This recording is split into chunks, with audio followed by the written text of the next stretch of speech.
Emotional intelligence and the heart. Imagine being a conductor of an orchestra, having the skills, talents, and understanding of musical notes.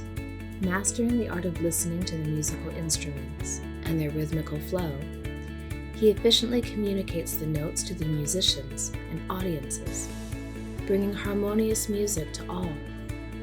Emotional intelligence works in a similar way, but instead of working with musical notes, you work with your emotions and the emotions of others, being aware of the power, energy, and sensitivity of the feelings. Learn how to shift your thoughts to your heart. Ask yourself, how do I overcome my mind's conditioning? It is important to remember, our heart has beauty and warmth, and it resonates with all that exists.